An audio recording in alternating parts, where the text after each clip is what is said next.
has you searching between danger's teeth, mortal? Is it the promise of treasure or riches the world claims my kind possess? Or is it a desire to claim the head of a mighty beast to flaunt over your hearth?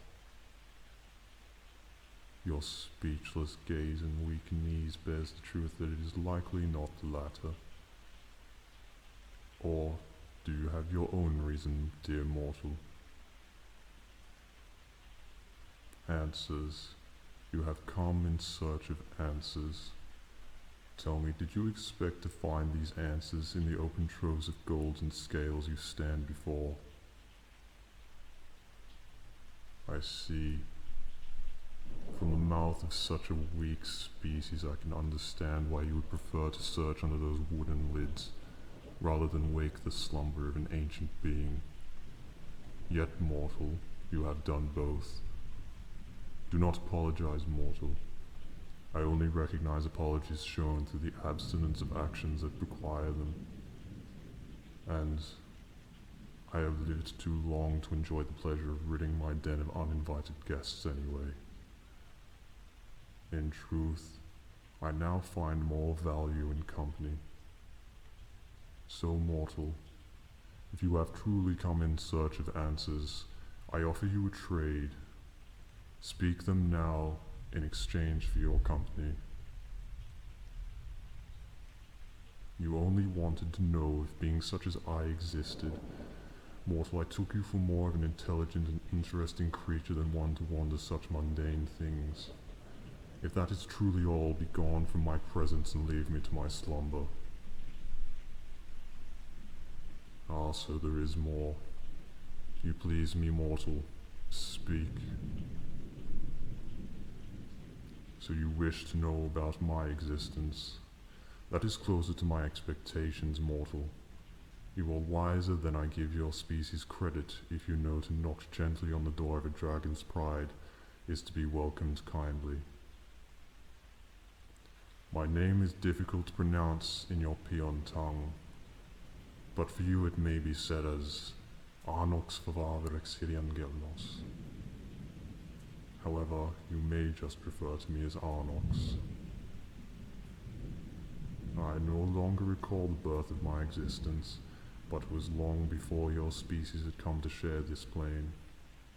A time when the world was forged in battles fought by beasts far mightier than I. A time when the oceans ran crimson, rain never seemed to cease, and some nights lingered long enough to forget the warmth of the sun.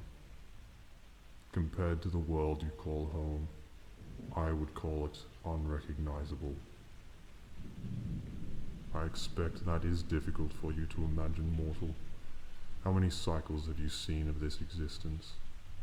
I believe what your species refer to them as years. How short it has been, mortal. No wonder you seek answers before you soon fade away. Had I met any of your ancestors, I might have assumed them to be you. The difference between now and then is but the blink of an eye for one such as I, yet an eternity for one such as you. File. I know the legends and texts of your species are more detailed than that, mortal. Tell me, what hue are my scales to your eyes? Blue and white, yes indeed, mortal. Like the skies above our heads I conquered long ago, they are reflected upon me.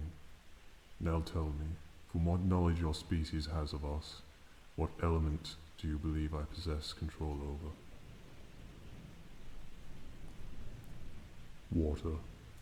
A fine but naive guess. I, in particular, hold a power setting me above many of my kin. For you see, mortal, the air of this world soars and breathes as I will it, and the rivers freeze to ice before me. None others have the power, nay, the majesty, to control both under their wings. It is my pride to will them as I please. So you have heard that the dragons of fire are the mightiest? You poor innocent child, how you assume to know beyond your comprehension. Our power is not bound to the element of our lungs. Our power grows daily. With every meal and every slumber we arise wiser and stronger.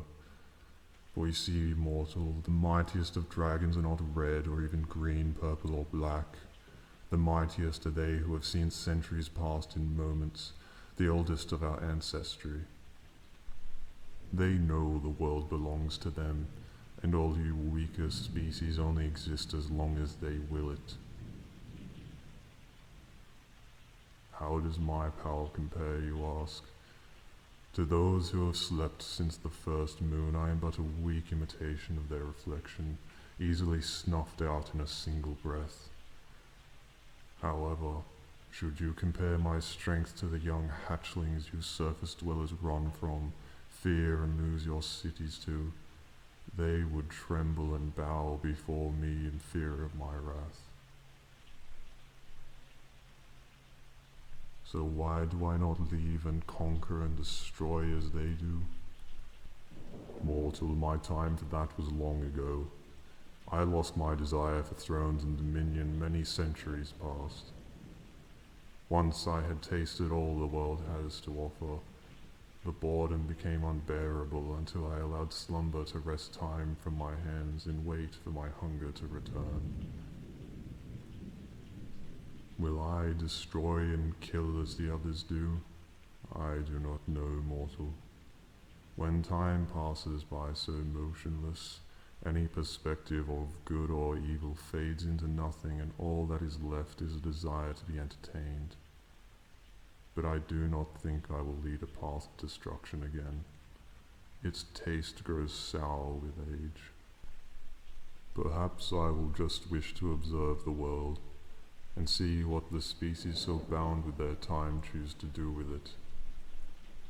In truth, mortal, in our brief encounter you have sparked a measure of curiosity in me once again. I do find my desire to see what your species has done with the world rather enticing.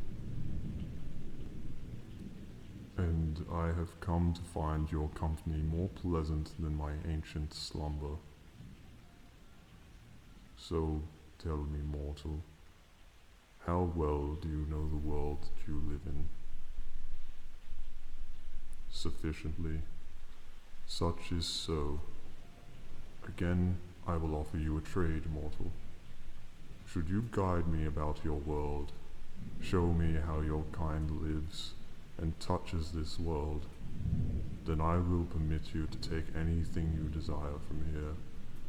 And do not doubt, mortal, there are ancient treasures in here that legends do not do justice. Stand out, oh how your knowledge is limited, mortal. For my kind were the first to breathe the power you call magic. Do observe, mortal.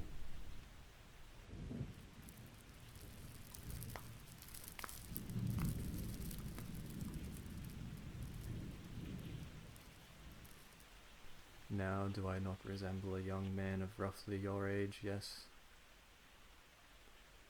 As I said, mortal, your knowledge is limited.